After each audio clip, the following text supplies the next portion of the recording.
మన జిల్లా పార్టీ అధ్యక్షులు శాసన మండలి సభ్యులు గౌరవనీయులు తాత మధు గారు, అదేవిధంగా కొండబాల కోటేశ్వరరావు గారు, గౌరవనీయులు సీనియర్ నాయకులు బొమ్మల రామ్మూర్తి గారు, మా పుల్లయ్య గారు, అదేవిధంగా తమ్ముడు రాకేష్ రెడ్డి గారు, తిరుమలరావు గారు, వేదిక మీద ఉన్న సీనియర్ నాయకులు, ముఖ్యంగా ఇంత ఘనంగా మేము వచ్చిందేమో పరామర్శకు, కానీ ఇంత ఘనంగా స్వాగతం చెప్పిన మన బీఆర్ఎస్ పార్టీ కుటుంబ సభ్యులందరికీ పేరు పేరున నమస్కారం తెలియజేస్తా ఉన్నా. ఈరోజు పొద్దున్నే ఖమ్మం మార్కెట్ యార్డ్ వెళ్ళాం. రైతులందరూ కళ్ళల్లో నీళ్లు పెట్టుకుని బాధపడుతున్నారు. కేసీఆర్ ఉండగానే బాగుండే, కేసీఆర్ సార్ మళ్ళీ రావాలి, కేసీఆర్ ప్రభుత్వమే రావాలి అని చెప్పి ఖమ్మం రైతులందరూ చెప్తా ఉన్నారు. కేసీఆర్ ఉండగానే మాకు బాగుండే సార్ అని చెప్తా ఉన్నారు. మళ్ళా వచ్చేది మన ప్రభుత్వమే అని ఖమ్మం రైతులందరూ కూడా చెప్తా ఉన్నారు. ఏమైంది? ఇలా మార్పు మార్పు అన్నారు. ఏం మార్పు వచ్చింది చెల్లె? ఏమన్నా మార్పు వచ్చిందా? వచ్చింది. ఒక మార్పు అయితే వచ్చింది. రైతు బంధు బంద్ అయింది. మార్పు వచ్చింది. బతుకమ్మకు చీరలు బంద్ అయినాయి. మార్పు వచ్చింది. సర్కార్ దవాఖానకు పోతే కేసీఆర్ కిట్ అయితే బంద్ అయింది. మార్పు వచ్చింది. గర్భిణీ స్త్రీలకు న్యూట్రిషన్ కిట్లు బంద్ అయిపోయినాయి. మా దళిత సోదరులకు దళిత బంధు బంద్ అయిపోయింది. మార్పు వచ్చింది. మా గొల్ల కుర్మలకు గొర్రె పిల్లలు బంద్ అయిపోయినాయి. మా బీసీలకు బీసీ బంద్ బంద్ అయిపోయింది. మునుపట్లాగా 24 గంటల కరెంటు మార్పు వచ్చింది. మన రేవంత్ రెడ్డి అంటుండు ఏం కోల్పోయిండ్రు అంటుండు. ఏం కోల్పోయింది? ఇవన్నీ కోల్పోయిండ్రు ప్రజలు. నువ్వు ఇచ్చిన ఒక్క హామీ అన్న అమలైందా? మా అక్క చెల్లెల్ని అడుగుతున్నా, మహాలక్ష్మి పథకంలో మీరిచ్చిన మొట్టమొదటి హామీ 2500 రూపాయలు ఏ చెల్లెకన్నా వచ్చిందా చెల్లె? మీ బట్టి విక్రమార్క సంతకం పెట్టి బాండ్ పేపర్ రాసిచ్చి ఇంటింటికి వంచిండా లేదా? నాకు ఓటైంది. 2500 జీతం పడ్డట్టు 1వ తారీఖు ఇస్తా అన్నాడు. వచ్చిందా? ఇప్పుడు 11 నెలలు అయింది. 11 నెలలు అంటే 27,500 రూపాయలు ఒక్కొక్క అక్కకు చెల్లెకు కాంగ్రెస్ పార్టీ బాకీ పడ్డది. ఏదో ఉత్సవాలు చేస్తుండ్రు. ఏడాది పాలన నిండిందట, ఉత్సవాలు చేస్తుండ్రు. అందరినీ మహిళల్ని తీసుకుపోయి చేస్తున్నారు. నేను అడుగుతున్న మా అక్క చెల్లెలను, ఇవాళ కాంగ్రెస్ పార్టీ ప్రతి అక్కకు చెల్లెకు 27,500 రూపాయలు బాకీ పడ్డదా లేదా? నెలకి 2,500. 11 నెలలు నిండి 12 నెలలకు వచ్చింది. మరి ఆ పైసలు ఇవ్వాలా వద్దా? కాంగ్రెస్ పార్టీ 27,500 అక్క చెల్లెలకు ఇవ్వాలని డిమాండ్ చేస్తున్నా. ఏమిచ్చింది? అక్క చెల్లెళ్ళ ఓట్లేసుకొని మోసం చేసింది. తులం బంగారం అన్నారు, కాంగ్రెస్ పార్టీ మోసం చేసింది. ఒక్క చీర కాదు 2 చీరలు ఇస్తామన్నారు. బతుకమ్మకు 500 ఇస్తామన్నారు, మోసం చేసిండ్రు. మహిళలకు రాగుర బిడ్డ, మహిళలకు ఎన్నో మాయమాటలు చెప్పిండ్రు. మహాలక్ష్మి మోసం, బతుకమ్మ చీరలు మోసం. మహిళలకు ఇచ్చిన ఒక్క హామీ కూడా అమలు కాలేదు. అదే కేసీఆర్ ఉండగా ఎన్నో మహిళల కోసం కార్యక్రమాలు తెచ్చాడు. ఎవరన్నా ఎలక్షన్లలో చెప్పిందా? ఓట్లప్పుడు చెక్కపోయినా కళ్యాణ లక్ష్మి పథకం తెచ్చిండు కేసీఆర్. ముందు ఎస్సీ ఎస్టీలతో స్టార్ట్ చేసిండు, తర్వాత అందరికీ చేసిండు. ముందు 50,000 ఇచ్చిండు, తర్వాత 75,000 ఇచ్చిండు, తర్వాత ఆడపిల్ల పెళ్లి పెట్టుకుంటే 1,00,000 రూపాయలు ఇచ్చిండు మన కేసీఆర్. ఇచ్చిందా లేదా? ఇక్కడ బట్టి కాంగ్రెస్ ఎమ్మెల్యే ఉన్నా బట్టి గారు ఇక్కడ ఈ కాన్స్టిట్యున్సీకి కళ్యాణ లక్ష్మి కింద 1,00,000 రూపాయలు కేసీఆర్ గారు అందించారు. ఆ రోజు వీళ్ళేమన్నారు? కేసీఆర్ 1,00,000 ఇచ్చిండు, మేము తులం బంగారం కలుపుతామన్నారు. కలిపిండ్రా? ఇప్పుడు ఈ ఏడాదిలో ఎన్ని పెళ్లిళ్ళైనాయి? మొత్తం తెలంగాణలో ఒక 6 లక్షల పెళ్లిళ్ళైనాయి. అంటే కాంగ్రెస్ పార్టీ 6 లక్షల తులాల బంగారం ఈ రాష్ట్రంలో అక్క చెల్లెలకు బాకీ పడ్డది కాంగ్రెస్ పార్టీ.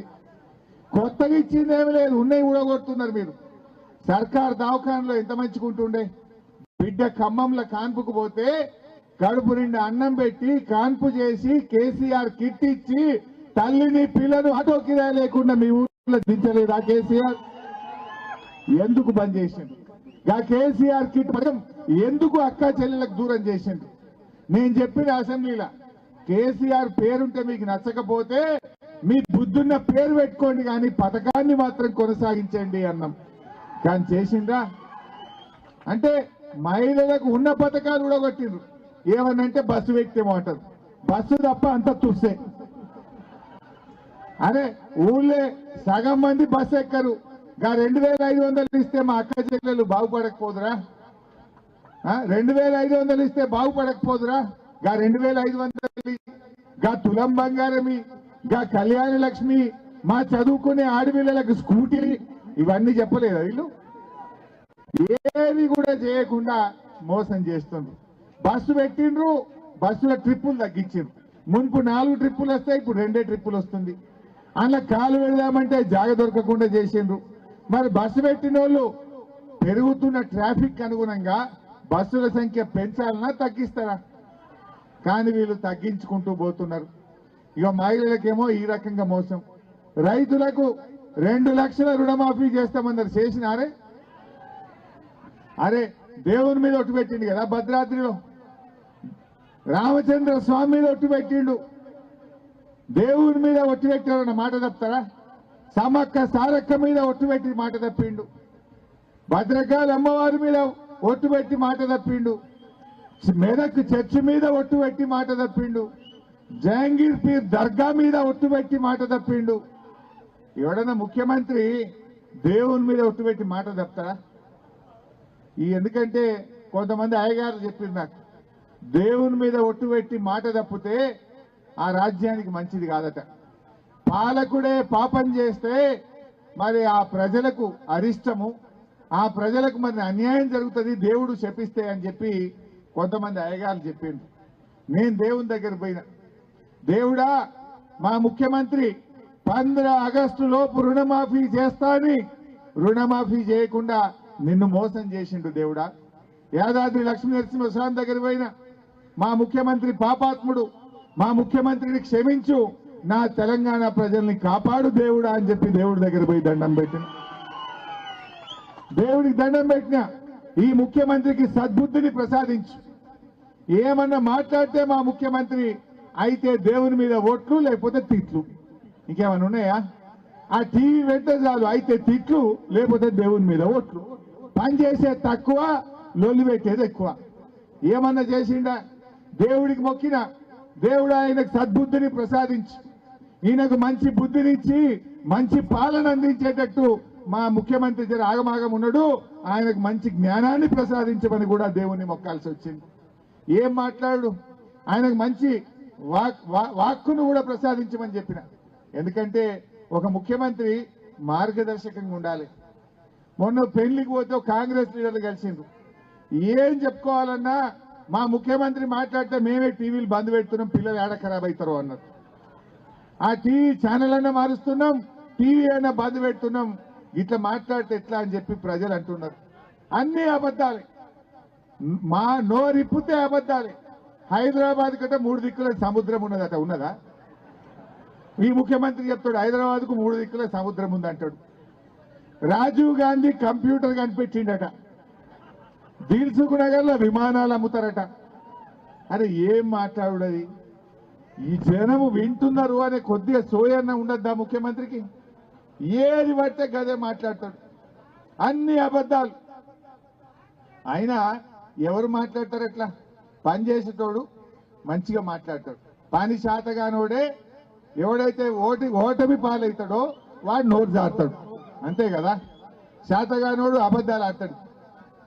ఈ రకంగా రేవంత్ రెడ్డి ప్రజల్లోకి వచ్చి ఇదే బట్టి విక్రమార్క, ఇదే రేవంత్ రెడ్డి బాండ్ పేపర్ మీద 100 రోజుల్లో 6 గ్యారంటీలను సంతకాలు పెట్టలే వీళ్ళు. ఇల్లు తిరగలేదా? ఒక్క గ్యారంటీ అమలైనాదే? నేను అడుగుతా ఆడిట్లా. మొదటి గ్యారంటీ మహిళలకు 2500 వచ్చిందా? రెండవ గ్యారంటీ 15,000 రూపాయల రైతు బంధు వచ్చినాదే వచ్చిందా? మూడవ గ్యారంటీ అందరికీ డబుల్ బెడ్రూమ్ ఇండ్లు ఒకటని వచ్చిందా మీ ఊర్లే? నాలుగవ గ్యారంటీ విద్యార్థులకు 5 లక్షల విద్యార్థి భరోసా కార్డు వచ్చినాదే? ఐదవ గ్యారంటీ అవ్వా తాతలకు 4,000 పింఛన్ వచ్చిందా? కేసీఆర్ 200 ఉంటే 2,000 చేసిండు, వీళ్ళు ఇచ్చిండ్రా? అంటే ఒక్క గ్యారంటీ అమలు కాలే, మాటలు మాత్రం కోటలు దాటుతున్నాయి. మరి ఏడాది నిండింది, ఆత్మవిమర్శ చేసుకో, ప్రజల క్షమాపణ చెప్పు, తప్పైంది, మిమ్మల్ని మోసం చేసినాము, 100 రోజుల్లో 6 గ్యారంటీలు ఇస్తామని చెప్పి 350 రోజులు నిండినా గ్యారంటీలు అమలు చేయలేదని, తప్పైందని తెలంగాణ ప్రజలను క్షమాపణ కోరమని చెప్పి నేను డిమాండ్ చేస్తా ఉన్నా. అదే మన కేసీఆర్ ఓట్లల్లో చెప్పకపోయినా, ఎలక్షన్ చెప్పకపోయినా రైతు బంధు ఇయ్యలేదావే? కరోనా వచ్చిన రైతు బంధు ఇచ్చిండు. కరోనా కష్టకాలంలో కూడా మంత్రుల ఎమ్మెల్యేల జీతాలు బంధు పెట్టిండు, ఉద్యోగస్తులకు సగం జీతం ఇచ్చిండు, కానీ రైతులకు మాత్రం రైతు బంధు ఇచ్చి చూపించిండు కేసీఆర్. మరి వీళ్ళు ఎందుకు బంధు పెట్టిండు? 15,000 ఇస్తామన్నారు, ఇంత 10,000 ఎగ్గొట్టిండ్రు. రైతు కూలీలకు 12,000 ఇస్తామన్నారు, అది కూడా ఎగ్గొట్టిండ్రు. ఏ ఒక్కటి కూడా చెయ్యని మోసపూరిత పార్టీ కాంగ్రెస్ పార్టీ, అవునా కాదా? ఏమనంటే ప్రశ్నిస్తే కేసులు పెట్టారట, అడిగితే దబాయిస్తున్నారు. వెనకటికట ఓ సామెత ఉంటది, ఇగురం లేనోడు వ్యవసాయం చేస్తేనట వడ్లు వాగుల కొట్టుకపోయినాయట, గడ్డి గాళ్ళ కొట్టుకపోయిందట. ఈ కాంగ్రెస్ వాళ్ళ పాలన గట్లున్నది, ఈ రేవంత్ రెడ్డి పాలన గట్లున్నది, అంతా మోసం. అందుకే నేను మొన్న ఎక్కడో అన్నా, నీ పేరు యనుమల రేవంత్ రెడ్డి కాదయ్యా, నిన్ను ఇప్పటి నుంచి ఎగవేతల రేవంత్ రెడ్డి అని పిలుస్తామో అని చెప్పిన. ఇప్పుడు మాట మీద నిలబట్టే మాట మీద నిలబడ్డాడు, మోసం చేస్తే ఏమనాలి? ఎగవేడితే ఎగవేతల రేవంత్ రెడ్డి అంటే తప్ప, ఈ మాట అంటే కేసు పెట్టారట. పెట్టుకో, 100 కేసులు పెట్టుకో, నేను అంటనే ఉంటా నిన్ను అని చెప్పిన. మూసి మూసి మూసి అన్నాడు. నేనన్నా, ఆ మూసి మురికి కంటే నీ నోటి మురికే ఎక్కువ ఉన్నది నాయన, నీ నోటి కంపే ఎక్కువ ఉన్నదని చెప్పిన. ఆ మూసి మురికి కంపు కంటే రేవంత్ రెడ్డి నోటి కంపే ఎక్కువైపోయింది. నీ నోటి కంపు చక్కగా చేసుకో ఫస్ట్. మా తమ్ముడు అదానీ గురించి అంటున్నాడు. ఇక ఈ అదానీ గురించి ఢిల్లీ కాంగ్రెస్ ఒకటి, గల్లీ కాంగ్రెస్ ఒకటి. ఢిల్లీ కాంగ్రెస్ ఏమంటుండు? రాహుల్ గాంధీ అదానీని అరెస్ట్ చేయాలి అంటుండు. మరి అదానీ దగ్గర 100 కోట్లు తెచ్చుకున్న రేవంత్ రెడ్డిని ఏం చేయాలనో కూడా రాహుల్ గాంధీ చెప్పాలి. ఇప్పుడు 100 కోట్ల చెక్కు తీసుకున్నావు కదా మొన్న, మరి అదానీని అరెస్ట్ చేయాలని ఢిల్లీలో ఉండే రాహుల్ గాంధీ మాట్లాడితే, గల్లీలో ఉండే రేవంత్ రెడ్డి 100 కోట్లు తెచ్చిండు అదానీ దగ్గర. మరి ఈయనను ఏం చేయాలనో కూడా ఇవాళ రాహుల్ గాంధీ చెప్పాలని చెప్పి నేను కోరుతా ఉన్నా. రాహుల్ గాంధీ ఏమో అదానీని అరెస్ట్ చేయాలంటాడు, రేవంత్ రెడ్డి ఏమో మంగళారతులు పట్టుండు. ఎదురుంగా పోయి ఆయనతో అగ్రిమెంట్లు చేసుకుంటుండు, ఎదురుంగా పోయి రాహుల్ గాంధీతోని అంతర్గత ఒప్పందాలు చేసుకుంటుండు. మరి అదే మన కేసీఆర్ 10 ఏళ్ళు ముఖ్యమంత్రి ఉండే. కేసీఆర్ 10 ఏళ్ళు ముఖ్యమంత్రి ఉంటే అదానీ అంటోని తెలంగాణలో అడుగుపెట్టనిచ్చిండా? అదానీ అంటోండు ఒక్క రూపాయి అన్న మన తెలంగాణలో కేసీఆర్ చేసిండా? మరి కేసీఆర్ ఏమో అదానీ అంటే ముందే ఆయనకు క్లారిటీ ఉంది కనుక ఆయనను తెలంగాణకు దూరం పెట్టిండు. ఇలా అమెరికాలో అదానీ మీద కేసు పెట్టిండు, ఆయనను అరెస్ట్ చేయాలంటున్నారు. అదానీ ఎవరెవరికి లంచాలు ఇచ్చిండ్రో వాళ్ళందరినీ కూడా అరెస్ట్ చేయాలంటున్నారు. మరి అదానీ ఇలా రేవంత్ రెడ్డి కూడా లోపలికి వెళ్ళి వేరే ఇచ్చిండు, బయటకు వెళ్ళి వేరే ఇచ్చిండు. దీని మీద కూడా విచారణ జరపాలి. అందువల్ల ఇలా ప్రజలు కూడా గమనిస్తున్నారు, ఎవరి దక్షత ఏందో ఎవరేందో ప్రజలకు అర్థమవుతుంది. 10 ఏళ్ళు కేసీఆర్ ముఖ్యమంత్రి ఉంటే అదానీని తెలంగాణలో అడుగు పెట్టనీయలేదు. ఏడాది లోపలనే రేవంత్ రెడ్డి అదానీతోని అగ్రిమెంట్ల మీద అగ్రిమెంట్లు చేస్తుండు.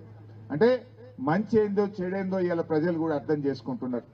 పాలేందో నీళ్ళేందో ప్రజలకు అర్థమైతా ఉంది.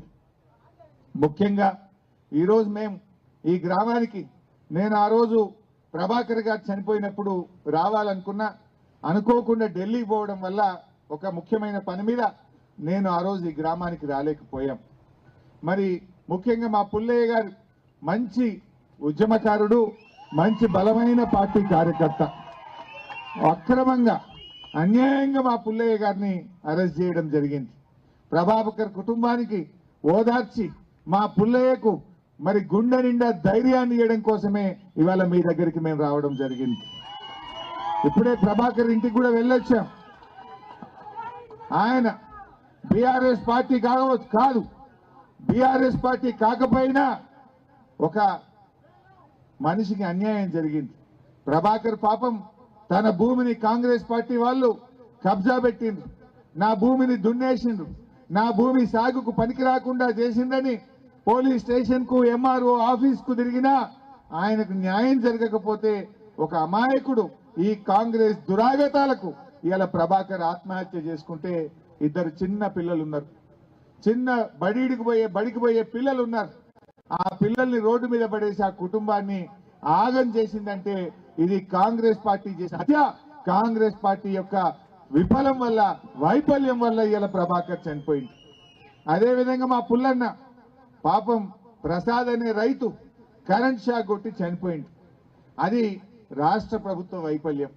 విద్యుత్ శాఖ మంత్రిగా మీ ఎమ్మెల్యే గారు బట్టి గారే విద్యుత్ శాఖ మంత్రిగా ఉన్నారు. ఆ విద్యుత్ శాఖ తప్పిదం వల్ల కరెంట్ షాక్ కొట్టి ప్రసాద్ చనిపోతే ఎవరమైనా ఏమంటాం, అయ్యో అన్యాయంగా మనిషి చనిపోయిండు, ఆ కుటుంబాన్ని కాపాడండి, ఆ కుటుంబానికి ప్రభుత్వం సాయం చేయాలని చెప్పి అడుగుడు తప్ప. ఎవరైనా అన్యాయంగా చనిపోతే ప్రభుత్వ వైఫల్యం వల్ల ఒక మనిషి చనిపోతే ఆయనకు ఎక్స్గ్రేషియా ఇవ్వండి, ఆ కుటుంబాన్ని ఆదుకోండి అని అడగడం తప్ప. మా పుల్లయ్య గారు గదే చేసిండు. ఆ కుటుంబాన్ని ఆదుకోవాలి, ఆయనకు అన్యాయం జరిగిందని ఆ గ్రామస్తులు అందరూ అడిగారు. మన పుల్లయ్య గారు కూడా అడిగింది. న్యాయం అడిగినందుకు నువ్వు న్యాయం అడుగుతావా అని ఆయన మీద అన్యాయంగా కేసు పెట్టి జైలుకు పంపినటువంటి పార్టీ ఈ కాంగ్రెస్ పార్టీ. మాటలేమన్నారు, 6 గ్యారెంటీలతో పాటు 7వ గ్యారెంటీ ప్రజాస్వామ్యం అనే గ్యారెంటీ కూడా మీకు ఇస్తామన్నారు. ఇదేనా ప్రజాస్వామ్యం అంటే? ప్రశ్నించే హక్కు లేదా? మా పిల్లలు సోషల్ మీడియాలో పోస్టులు పెడితే మా పిల్లల మీద కూడా అక్రమ కేసులు పెడతా ఉన్నారు. మా న్యాయం చేయండి అని మా పుల్లయ్య గారు అడిగితే అయ్యప్ప మాలలో ఉన్నటువంటి పుల్లయ్య గారిని ఆయనను ఆ రకంగా అరెస్ట్ చేయొచ్చా? పుల్లయ్య గారు చాలా గౌరవప్రదంగా ప్రజల కోసం పేదల కోసం ఒక మంచి నాయకుడిగా పనిచేసే పుల్లయ్య గారి మీద ఈ రకంగా చేస్తా ఉంటారు. ఈ సందర్భంగా నేను పోలీసులకు కూడా చెప్తా ఉన్నా, మొన్న ఆంధ్రప్రదేశ్ లో ఏమైందో చూడండి. ఏ పోలీసులు అయితే రేపు ఎక్స్ట్రాలు చేస్తున్నారో వడ్డీతో సహా మీకు చెల్లిస్తాం, జాగ్రత్త అని హెచ్చరిస్తా ఉన్నాం. బిడ్డ వదిలిపెట్టాం.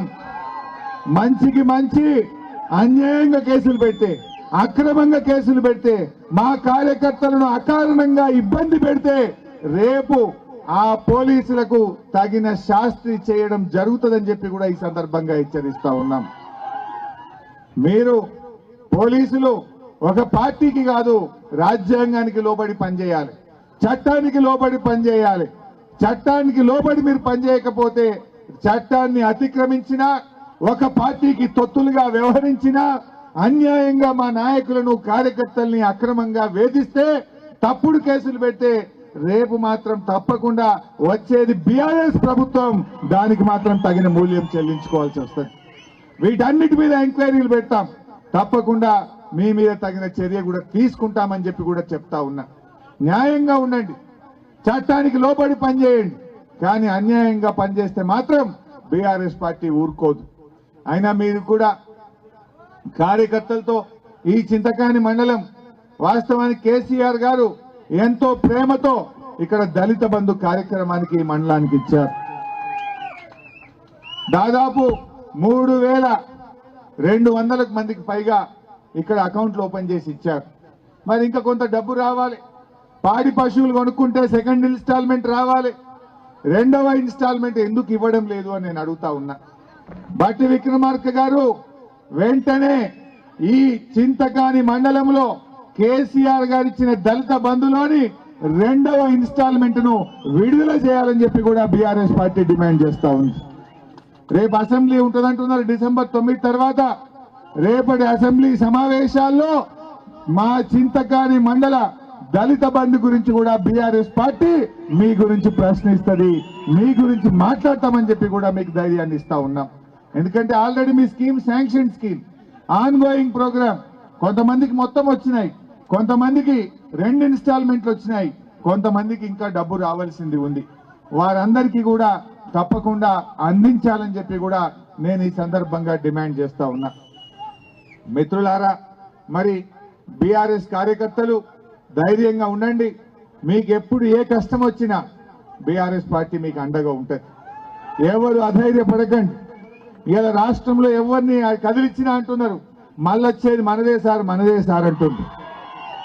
మేము ఖమ్మంలో కానీ హైదరాబాద్లో రోడ్ల మీద పోతుంటే ఆటో డ్రైవర్లు కానీ రోడ్డు మీద మోటార్ సైకిల్ మీద పోయేటోళ్ళు కూడా చూసి సార్ మళ్ళా మనదే మనదే గట్టిగా ఉండండి సార్ అని చెప్పి మాకు చేయిలు చూపుతా ఉన్నారు. అంటే ప్రజలకు తెలిసింది ఇప్పుడు కేసీఆర్ మంచిగా ఉండే, కేసీఆర్ ఉన్నప్పుడే టైం మీద రైతు బంద్ వేసిండు, కేసీఆర్ ఉన్నప్పుడే మంచిగా కరెంట్ ఇచ్చిండు, కేసీఆర్ ఉన్నప్పుడే అక్క చెల్లెలను మంచిగా చూసుకున్నాడు, కేసీఆర్ మంచిగా ఉండే అనేటువంటి విషయం ఇవాళ రాష్ట్ర ప్రజలకు అర్థమైతా ఉంది. తప్పకుండా మనం కూడా న్యాయంగా ధర్మంగా నిలబడదాం, ప్రజల పక్షాన పోరాడదాం. 6 గ్యారంటీలు అమలు చేసేదాకా ఈ కాంగ్రెస్ పార్టీని వెంటబడాల్సిందే. మెడలు వంచి 6 గ్యారంటీలు అమలు చేయించేదాకా కూడా మీ వెంట ఉంటామని చెప్పి మనవి చేస్తా ఉన్నా. అక్క చెల్లెలకు 2500 వట్టికిచ్చుడు కాదు, పాత బకాయిలు ఇవ్వాలి, అన్ని కలిపి ఇవ్వాలి. చంద్రబాబు నాయుడు ఇవ్వలేదు ఆంధ్రలో. మొన్న 2000 పింఛన్ 4000 చేసిండు. చేస్తే పాత 2 నెలలు కలిపి 6,000 8,000 ఒక్కటేసారి ఇచ్చిండు. ఈడ అవ్వా తాతలకు కూడా 4,000 ఇస్తాను బిడ్డ నువ్వు. ఎందుకంటే కేసీఆర్ 200 1000 అంటే 1000 చేసిండు. మళ్ళా గెలిస్తే 1000 2000 చేస్తా అంటే 2000 చేసిండు. మరి నువ్వు 2000 4000 చేస్తాను ఓట్లు వేయించుకున్నావు, చేయాలన్నా వద్దా? 4,000 రూపాయలు వడ్డీతో సహా ఆంధ్రాలో చంద్రబాబు నాయుడు ఎట్లయితే పాత బకాయిలు కల్పించిండో మా అవ్వా తాతలకు కూడా అది 22,000 కలిపి 4,000 పింఛన్ ఇవ్వాలని చెప్పి కూడా బీఆర్ఎస్ పార్టీ డిమాండ్ చేస్తుంది. జై తెలంగాణ.